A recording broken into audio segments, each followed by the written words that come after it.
சந்தித்து பேசும்போது அவங்க சொல்கிற விஷயங்கள் யோசித்து பார்த்தோம் அப்படின்னா தேவையில்லாத விஷயத்துக்கு வந்து அவங்க வருத்தப்பட்டுக்கிட்டு கவலைப்பட்டுக்கிட்டு இருக்காங்க அப்படின்ற மாதிரி எனக்கு தோணுச்சு. தேவையில்லாத விஷயம் அப்படின்னா அதை மாற்றவே முடியாத ஒரு விஷயம், அதை சேஞ்ச் பண்ண முடியாது. முடி இப்படி இருக்குது, என்னுடைய ஃபேஸ் இப்படி இருக்குது, நான் வந்து கலர் கம்மியாக இருக்கேன், அல்லது எனக்கு இந்த மாதிரியான ஒரு ஹஸ்பண்டு, இந்த மாதிரியான ஒய்ஃபு, இந்த மாதிரியான குழந்தைங்க இருக்காங்க, இதெல்லாம் சேஞ்ச் பண்ண முடியாது. இந்த இந்த இந்த சூழலை வந்து அந்த மாதிரியான விஷயத்தை சேஞ்ச் பண்ண முடியாது. நம்ம முடியவோ கலரோ அல்லது நம்ம இன்றைக்கி இந்த ஜென்மத்தில் அப்படின்னு சொல்லுவாங்க இல்லையா, இந்த ஜென்மத்தில் யார் கூட நம்ம வாழணும் அப்படின்றதுல சரி இதுதான், இதை சேஞ்ச் பண்ண முடியாது. அது வந்து நம்ம அதை வந்து நம்ம கோவப்படுறதோ அல்லது வருத்தப்படுறதோ இல்லை எரிச்சல் அடைகிறதோ, நமக்குள்ள ஒரு அந்த எரிச்சல் கோவம் இது எல்லாமே நமக்கு எது பிடிக்காதோ அது மேலே மாறும். எனக்கு முடி இப்படி இல்லை, இந்த மாதிரி இல்லை, அல்லது என்னுடைய கலர் இந்த மாதிரி இல்லை அப்படின்னும்போது நான் கலர் சரி பண்ணுறதுக்கு நிறையா எஃபோர்ட் கொடுப்போம். முடியை சரி பண்ணுறதுக்கு நிறையா எஃபோர்ட் கொடுப்போம். மற்றவங்கள இவங்க இப்படி இல்லையே அப்படின்னு நினச்சிட்டு அதுக்கு அவங்கள சரி பண்ணுறதுக்கு நிறையா எஃபோர்ட் கொடுப்போம். ஒரு விஷயத்தை நல்லா நம்ம புரிஞ்சுக்கணும். இதெல்லாம் சேஞ்ச் பண்ண முடியாத ஒரு விஷயங்கள். அடுத்தவங்களை மாற்றுறதோ அல்லது நம்மளுடைய ஸ்கின் கலரை மாற்றுறதோ, ஹேரை வந்து நம்ம அப்படியே உருவாக்கி இப்படி நிறைய செலவு தான் பண்ணுவோம். அந்த சேஞ்ச் வந்து வாய்ப்புகள் கம்மியாக இருக்கும், செலவு தான் அதிகமாக இருக்கும். அதனாலேயே அதுவும் ஒரு ப்ராப்ளமாக க்ரியேட் ஆகும்.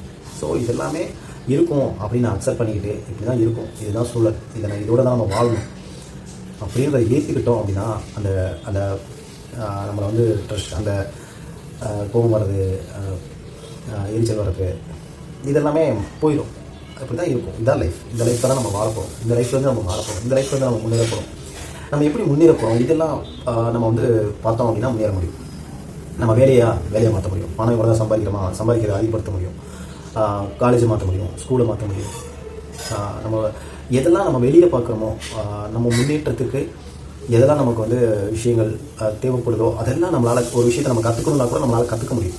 எனக்கு தெரியல அப்படின்னா நம்ம அதை கற்றுக்க முடியும். அதெல்லாம் நமக்கு வந்து அதெல்லாம் செய்ய ஆரம்பிச்சிட்டோம் அப்படின்னாலே நமக்கு இந்த விஷயங்கள் எல்லாமே காணாமல் போயிடும். இதெல்லாம் நமக்கு வந்து வருத்தத்தையும் கோபத்தையும் எரிச்சலையும் கொடுக்குறோம், இதெல்லாம் காணாமல் போயிடும். ஸோ நம்ம வந்து கவனிக்க வேண்டியதே என்ன அப்படின்னா நம்மளுடைய முன்னேற்றம் இதில் இருக்கிற எதை நம்மளால் சேஞ்ச் பண்ண முடியுமோ, எதை நம்மளால் மாற்ற முடியுமோ. நம்ம காலையில் சீக்கிரம் எழுந்திரிக்க முடியல, சீக்கிரம் எழுந்திரிக்கலாம். ஒரு விஷயம் நம்ம கற்றுக்கணும்னு நினைக்கிறோமா, கற்றுக்க முடியும்.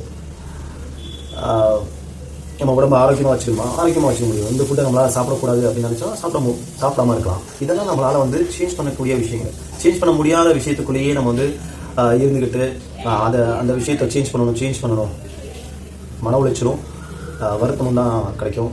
வீண் செலவு தான் ஆகும். அதனால் நோய்கள் வர்றதுக்கும் வாய்ப்புகள் இருக்குது இல்லையா.